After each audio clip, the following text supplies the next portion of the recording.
நான் இதுவரைக்கும் உன்கிட்ட நான் உன்ன லவ் பண்றேன்னு சொன்னேனா? என் வாயிலேருந்து நான் லவ் பண்றேன்ற வார்த்தை வந்துச்சா? சொல்லு அப்படின்னு கேட்குறாரு. நீங்க லவ் பண்றேன்னு சொல்லல. ஆனா நான் அந்த இன்டென்ஷன்ல பேசுறேன்னு உங்களுக்கு தெரியும். நீங்களும் அதே மாரியே தான் என்கிட்ட பேசுனீங்க. என்ட்ட எல்லா கால் ரெக்கார்டும் இருக்கு. ஃபோட்டோவும் இருக்கு. ஏன் என் கூட இந்த மாரி ஃபோட்டோலாம் எடுத்துக்கிட்டீங்க?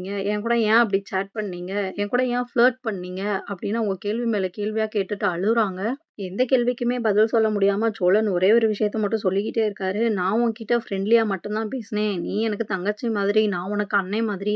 நீ தப்பா புரிஞ்சுக்கிட்ட." இப்படிங்கிறத மட்டும் அவரு திரும்ப திரும்ப சொல்லிக்கிட்டு இருக்காரு. இதுக்கு மேல பேசி ஒண்ணும் ஆக போறதில்ல அப்படின்ட்டு அழுதுகிட்டே அவங்க "நான் கிளம்புறேன்" அப்படின்னு சொல்லிட்டு காயத்ரி கிளம்பிடுறாங்க.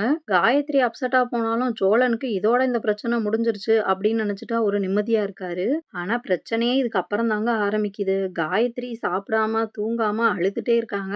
இத நோட் பண்ண அவங்களோட ஃப்ரெண்ட்ஸ் எல்லாரும் சேர்ந்து என்னாச்சுன்னு கேட்க, அவங்க இந்த மாரி நடந்ததெல்லாம் சொல்ல, எவ்வளோ தைரியம் இருக்கணும் அவனுக்குன்னு அவங்க ஃப்ரெண்ட்ஸ் 2 பேரும் சேர்ந்து வீட்டுக்கே வந்துடுறாங்க.